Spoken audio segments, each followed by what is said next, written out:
takes passion, vision, and courage to build a legacy. Casa Grande, transforming lives.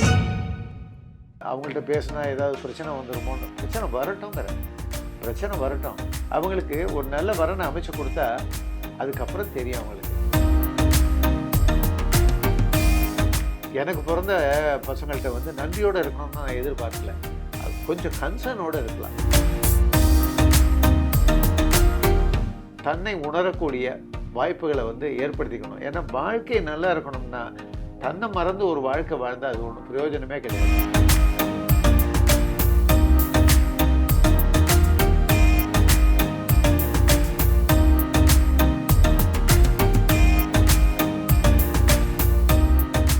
வணக்கம் மோகன் sir. வணக்கம்மா. ஓ, எங்க summer மூடுக்கு வந்துட்டீங்களா நீங்க? நான் வர வேண்டாம், வெயில் வந்துடுது. அதனால கபோர்ட்ல கை வைக்கும் பொழுது இதுதான் நமக்கு வேற எதுவுமே எடுக்கணும்னு தோண மாட்டேங்குது. அது வந்து முன்னாடி வந்து நிக்கிறது. ஆமா. ஸோ நம்ம ஆர்கியூமெண்ட் ஹீட்டடா போக வேண்டாம். நம்ம நல்லா எப்பவும் போல வழக்கமா கூலாவே நம்ம பேசுவோம். நான் அது மாதிரி பண்ணிருக்கேன். இல்ல நான் சொல்லும்போது எவ்வளவு பெருந்தன்மையா நம்ம ஆர்கியூமெண்ட்டுக்கிறேன். நீங்க மட்டும் நான் இன்னைக்கான பண்ணிருக்கேன் நம்மன்னு பிரிச்சா என்ன அர்த்தம்?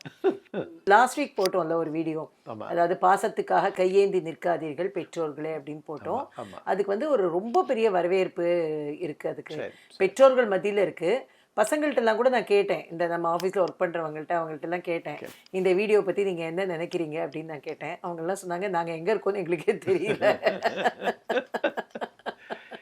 அப்படின்னு சொன்னாங்க. கோயம்புத்தூர் ஏர்போர்ட்டில் ஒரு யங்ஸ்டர் தான் அவங்க, ஆக்சுவலாக ஒரு குரூப்பே இருந்தாங்க. அவங்க வந்து பேசிகிட்டு இருக்கும்போது சொன்னாங்க, சார் இந்த வீடியோவை நாங்கள் செட்டாக உட்காந்து பார்த்தோம். ஏன்னா அவங்க ஏதோ ட்ரைனிங்காக வந்திருக்கிறாங்க. அவங்க சொன்னது வந்து ஆச்சரியமாக இருக்குது. ஆக்சுவலாக நாங்கள அப்படி பிஹேவ் பண்ணுறோம், நாங்கள் அப்படி இருக்கோம், நாங்கள் உணரலையே அதை. இல்லை நீங்கள் எந்த சமூகத்தை பார்த்து பேசுனீங்க அப்படின்னு சொல்லிட்டு அவன் நம்ம பேரில் கேள்வியாக கேட்க ஆரம்பித்தான். நம்ம வாழ்ந்துட்டு இருக்கிற சமூகத்தை பற்றி தான்ப்பா நம்ம பேசியிருக்கோம். இந்த மாதிரி இருக்காங்கங்கிறது தான் நம்ம வந்து உணர வைக்கிறதுக்கு விரும்புகிறோம்ல. சரி, உங்களை டெலீட் பண்ணிடுறேன். ஆனால் இது மாதிரி இருக்காங்க, பேரண்ட்ஸ்னுடைய மதிப்பை தெரியாத பசங்க இருக்கிறாங்கங்கிறத பற்றி தான் நாம் பேசியிருக்கோமே தவிர, மனோபக்குவம் வந்து இந்த 10 பேர் மூலமாக ஒரு 1000 பேருக்கு போய் சேர்ந்ததுன்னா நியாயமாக தானப்பா இருக்கும் அப்படின்னு. இல்லை சார், நாங்கள் வந்து உண்மையிலேயே எங்கள் பெற்றோரை நாங்கள் எல்லாருமே மதிக்கிற ஆளுங்க. அவங்க என்ன சொன்னாலும் எவ்வளோ முடியுமோ அவங்களோட ட்ராவல் பண்ணுறோம். There are certain areas where பெற்றோர் வந்து கடுமையை காமிச்சிடுறாங்க. அந்த இடத்துல வேணால் நீங்கள் சொல்கிறது வந்து உண்மையாக இருக்கலாமோ என்னவோ தெரில அப்படின்னு அவங்க வந்து என்ன பண்ணாங்கன்னா, சரியான ஒரு சார்ஜ் வச்சாங்களா, சரியான சப்பை கட்ட ஆரம்பிச்சாங்க. கரெக்ட். இல்லை, இப்போ இந்த இதில் வந்து நிறைய கமெண்ட்ஸ் வந்திருக்கு, நிறைய ஒப்பீனியன்ஸ் கேட்டிருக்காங்க. அதில் நான் குறிப்பாக ஒரு 2-3 கமெண்ட்ஸை வந்து ரொம்ப முக்கியமாக நம்ம பேசணும் அப்படின்னு நினைக்கிறேன். ஒன்று வந்து அவங்க கேட்டிருக்கிறது என்ன அப்படின்னாக்கா, ஆணுக்கும் பெண்ணுக்கும் திருமண வயதுங்கிறது எது வந்து சரியான ஏற்ற வயது, அப்புறம் ஆணுக்கும் பெண்ணுக்கும் திருமண இதில் வந்து வயசில் வித்தியாசம் இருக்கணுமா, இது ஒரு கேள்வி. ரெண்டாவது வந்து ஒரு கமெண்ட் போட்டிருக்காங்க, பசங்களுக்கு வந்து பெற்றவங்களோட பணம் மட்டும் தேவைப்படுறது, ஆனால் பசங்க வந்து ஏதாவது ஒரு முடிவெடுக்கிற பொழுது பெற்றவங்கள்ட்ட அவங்க கேட்காமே முடிவெடுக்கிறாங்க, இது சரியா அப்படிங்கிறத கேட்டிருக்காங்க. மூணாவது வந்து நீங்கள் வந்து ரொம்ப வந்து கல்ச்சுரல் வேல்யூஸு ஃபேமிலி வேல்யூஸை சொல்லி வளர்க்கணும் அப்படின்னு சொல்கிறாங்க, ஆனால் இந்த குழந்தைங்களுக்கு எப்படி சொல்கிறதுன்னே புரியலையே அப்படிங்கிறத ஒரு ஆதங்கத்தோடையும் கேட்டிருக்காங்க. நான் கிட்டத்தட்ட அந்த ரேடியோ அண்ணா மாதிரி கேள்விகளாக கேட்டுட்ருக்கேன். நிறைய கேள்விகள் இருக்குது இதில் ரொம்ப குறிப்பாக இந்த 3 கேள்விகளை நம்ம எடுத்துக்கணும் அப்படின்னு நான் நினச்சேன். கிட்டத்தட்ட எல்லாமே இதை ஒட்டின கேள்விகள் தான். ஸோ இப்போ நீங்கள் அந்த முதல் கேள்வி என்ன அப்படின்னா, ஆணுக்கும் பெண்ணுக்கும் மிகச்சரியான திருமண வயது என்ன, ஆணுக்கும் பெண்ணுக்கும் வயதில் வித்தியாசம் இருக்கணுமா அப்படிங்கிற கேள்வியை நம்ம எப்படி அணுகிறது? ஏன்னா அவர் இதுவே பண்ணியிருக்காரு, டிமாண்டே பண்ணியிருக்காரு, ஒரு பதிவு போடுங்க தயவு பண்ணி அப்படின்னு போட்டிருக்காரு. படம் தேடுறது கடையில் போய் பொருள் வாங்குற மாதிரி கிடையாதுங்க. பொண்ணும் பையனோட எக்ஸ்பெக்டேஷனை புரிஞ்சிக்கவே முடியல. அதுக்காகத்தான் என் தலைமையில் இயங்குகிற எக்ஸ்க்ளூசிவ் மேட்ரிமோனியில் பதிவு பண்ணுங்கன்னு சொல்கிறேன். நீங்கள் நினைக்கிற மாதிரி ஒரு நல்ல வரன் கட்டாயமாக அமையும். பெண்ணை பொறுத்த வரைக்கும் படிக்கிறாங்க, அதனால கொஞ்சம் டைம் கெயின் பண்ணுறாங்க. அப்படி இருந்தால் கூட 25லேருந்து 27 வயசுக்குள்ளே அந்த ஏஜ் குரூப்பில் வந்து பண்ணிடுறது வந்து நல்லது. என்ன இது வந்து பெண்களை பொறுத்த வரைக்கும். பையன்களை பொறுத்த வரைக்கும் 26ல் ஆரம்பிக்கலாம், 28லேருந்து 30க்குள்ளே. இது வந்து 26ல் ஒரு கால் அதுக்குள்ளே செட்டில் ஆகினான்னா 26ல் ஆரம்பிக்கலாம். மோஸ்ட்லி 26ல் ஆரம்பிக்கிறது வந்து அப்பாவோட சப்போர்ட்டோடு இருக்கும். 28ல் ஆரம்பிக்கிறது வந்து தானாக வளர்ந்து உயர வந்த ஆளாக இருப்பாள்.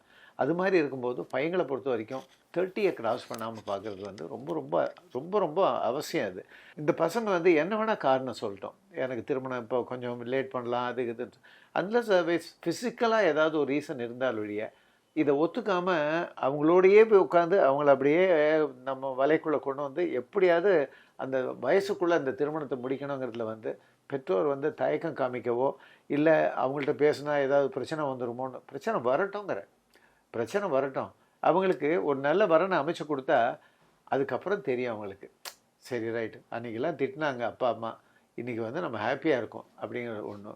ரெண்டாவது வந்து இந்த வயசில் கல்யாணம் பண்ணிக்கும் போது தான் அவங்களோட ரிட்டையர்மெண்ட் ஏதும்போது அவங்களுக்கு ஒரு சப்போர்ட்டிவாக இந்த அடுத்த ஜென்ரேஷன் இருக்கும்.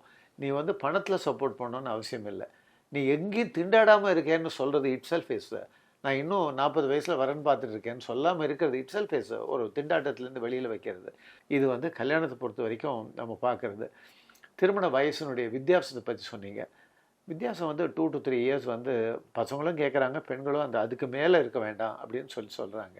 அது வந்து ஃபேமிலிக்கு family, person to person differ ஆகும். 5 வயசு வித்தியாசத்தில் ஒரு பையனோட எல்லா குவாலிட்டிஸும் பிடிச்சிருக்கு, அந்த ஃபேமிலி பிடிச்சிருக்குன்னா அந்த பொண்ணோ இல்லை அந்த பொண்ணோட ஃபேமிலியோ டெஃபினட்டாக ஒத்துக்கிறதுக்கான சான்ஸ் இருக்குது.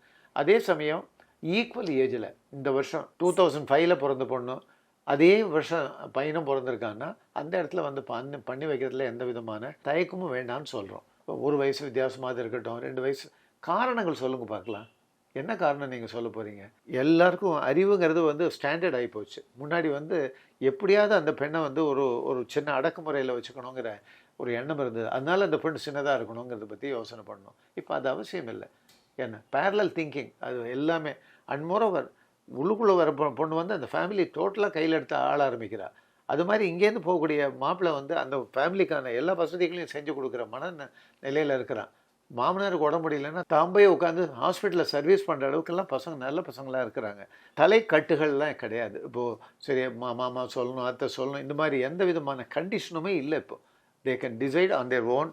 அப்பா அம்மா டிசைட் பண்ணலாம், குழந்தைங்க டிசைட் பண்ணலாங்கிற ஃப்ரீடம் வந்தாச்சு. இப்போ எனக்கு பர்சனலாக என்ன ஒரு பெரிய நம்பிக்கை இருக்குதுன்னா, இந்த யங்ஸ்டர்ஸுடைய மைண்ட் செட் வந்து டோட்டலாக மாறிட்டு இருக்குது. அதாவது ஒரு பக்திக்குள்ளே வராங்க, ஒரு நம்பிக்கைக்குள்ளே வராங்க, ஒரு சரி ரைட் ஒரு பேரண்டல் கேருக்குள்ளே வராங்க.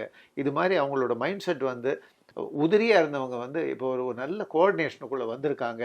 நாம் பார்க்க போகிற இந்த சமூகம் இன்னும் 20 வருஷத்துக்குள்ளே இளைஞர்கள் சமுதாயம் வந்து மிகப்பெரிய அளவில் வந்து மாற்றங்களை காணும், நல்ல மாற்றங்களை காணும், தீர்மானங்களை நல்லா எடுப்பாங்க, இந்த குழப்பங்கள்லேருந்து அவங்க வெளில வந்துடுவாங்க அப்படின்னு நான் ஸ்ட்ராங்காக நம்புகிறேன். நல்லபடியாக நம்புங்க, அது உங்களுடைய ஃப்ரீடம்.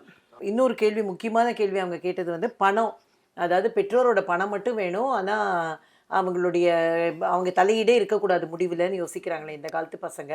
அது கரெக்டான ஒரு பெற்றோர் வந்து ஆர்தங்கமாக கேட்டிருக்காங்க. ஓகே ஓகே, பணம் மட்டும் வேணுங்கிறது வந்து அந்த பெற்றோர் கேட்டிருக்காரு. யாருக்கு பண்ணாங்க? எங்கேயாவது மடத்துக்கு எழுதி வச்சாங்களா? வேறு எதுக்காவது தெரியாத ஆளுக்கு சாசனம் பண்ணி வச்சாங்க? அதெல்லாம் ஒன்றுமே கிடையாது. அது சொந்தம், அதான் ரத்தம், அதான் உரிமை உள்ளது, அதுக்கு கொடுக்குறாங்க. அதை வந்து நிறைய பசங்க அதை வேல்யூ பண்ணிடுறாங்க. சில பசங்களுக்கு அது வேல்யூ பண்ண தெரில. முக்கியமாக சொல்லப்போனால் வந்த பொண்ணு தான் ஏதோ குழப்பிட்டால, அது மாதிரிலாம் ஒரு சின்ன சின்ன குழப்பங்கள்லாம் வருது. ஆனால் அதெல்லாம் பற்றி கவலையே பட வேணாம். என் டியூட்டியை நான் கரெக்டாக பண்ணிட்டேன். உன்னோட நன்றியை நீ திரும்ப பண்ணணுமா இல்லையாங்கிறது வந்து நீ டிசைட் பண்ணிக்கோ. எனக்கு பிறந்த பசங்கள்கிட்ட வந்து நன்றியோடு இருக்கணும்னு நான் எதிர்பார்க்கல, கொஞ்சம் கன்சர்னோடு இருக்கலாம். என்னை வந்து எந்த விதத்துலையும் தவிக்க விடாமல், அவமானப்படுத்தாமல், அப்படி இருந்தாலே வந்து நாங்கள் ஹாப்பியாக இருப்போம் அப்படின்னு சொல்கிற அந்த பெற்றோரோட ஆதங்கம் கரெக்டாக இருக்குது. அந்த வருத்தத்துலேருந்து அவரை வெளியில் கொண்டு வரது வந்து இந்த மெசேஜை கொடுக்குறோம். இது மூலமாக குறைஞ்சபட்சம் ஒரு 50 பேராவது ரைட் நம்ம பண்ணுறதுல நம்மளோட ஆக்ஷனில் ஏதோ தப்பு இருக்குதுன்னு உணர்ந்து அதுலேருந்து வெளில வந்து சரி ரைட் ஓகே அப்பா நீ எனக்கு பண்ண, உன்னோட நீடும் போதோ இல்லை உனக்கு தேவையே இல்லைன்னா கூட நான் பண்ணுறதுக்கு ரெடியாக இருக்கேன் அப்படின்னு மனப்பக்குவத்தோடு இருந்தால் நல்லது. அதுதான் வந்து சமூகத்துக்கும், அதுதான் வந்து பசங்களுக்கும் பெற்றோருக்கும் ரொம்ப நல்லதுன்னு நம்ம யோசனை பண்ணணும். வேற ஒன்றும் கரெக்டு தான். இப்போ அடுத்தது வந்து இந்த ஃபேமிலி வேல்யூஸை எப்படி சொல்லி வளர்க்குறது அப்படின்னு கேட்குறாங்க. சின்ன வயசுலேருந்தே எஜுகேஷனில் வந்து ஒரு சப்ஜெக்ட் ஒன்று போகணும்.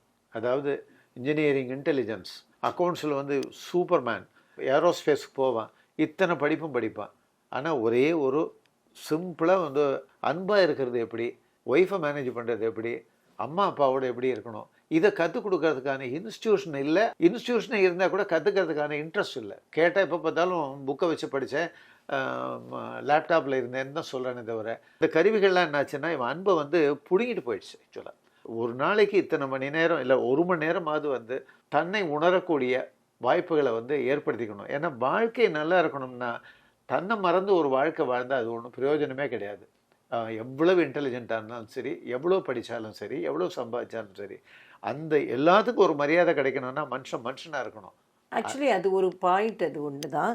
அதான் நான் இன்னொன்று என்ன நினைக்கிறேன் அப்படின்னாக்க, இவங்க வாழ்கிற முறைன்னு ஒன்று இருக்குது. அதாவது பெற்றோர் வந்து தாங்க எப்படி வாழ்ந்து காமிக்கிறாங்களோ அப்படிதான் பசங்க அதுதானே உண்மை. அதுதான். இப்போ சமீபத்தில் நம்ம ஒரு குடும்பத்தில் வந்து ஒரு அம்மாவுக்கு 80வது பர்த்டேவை வந்து பசங்க எல்லாரும் சேர்ந்து பண்ண பொழுது அங்கே வந்த யங்ஸ்டர்ஸ்லாம் என்ன சொன்னாங்க அப்படின்னாக்க, ஓ இப்படிலாம் பண்ணலான்னு கூட எங்களுக்கு தெரியல, நாங்கள் நிறைய எங்கள் குடும்பத்தில் வந்து நாங்கள் நிறைய மிஸ் பண்ணிட்டோம், ஆப்பர்ச்சுனிட்டி இருந்து கூட மிஸ் பண்ணிட்டோம், நாங்கள் பண்ணியிருக்கணும், அதை அட்லீஸ்ட் இனிமேல் வந்து 80 என்ன 82 போனால் பண்ணக்கூடாதான்னு நாங்கள் பண்ணுறோம் அப்படின்னு சொன்னாங்க.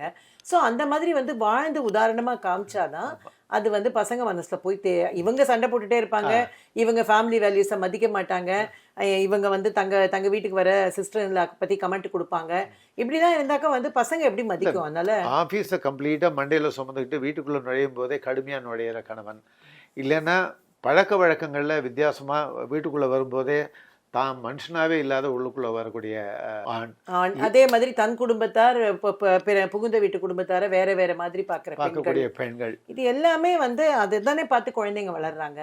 அதனால அதுவும் ஒரு காரணமா இருக்கும் அப்படின்னு நான் நம்புறேன். எனக்கு தெரிஞ்ச அரசாங்கம் வந்து ஒர்க்கிங் ஹவர்ஸ் ரெஸ்ட்ரிக்ஷனை வந்து கரெக்டாக பண்ணிட்டு, ஒர்க்கிங் ஹவர் இவ்வளவு, குடும்ப நேரம் இவ்வளவுன்னு ஒரு கரெக்டான ஒரு மேனேஜ்மெண்ட் கொடுத்தா தான் வந்து இது பிழைக்கும்ங்கிறது தான் என்னோட யோசனை. தேர்தல் நேரத்தில் அவங்கவங்க ஒரு ரிக்வஸ்ட் வைப்பாங்க, உங்கள் ரிக்வஸ்ட்டும் கவர்மெண்ட்டுக்கு போய் சேரட்டும். நன்றி, வணக்கம்.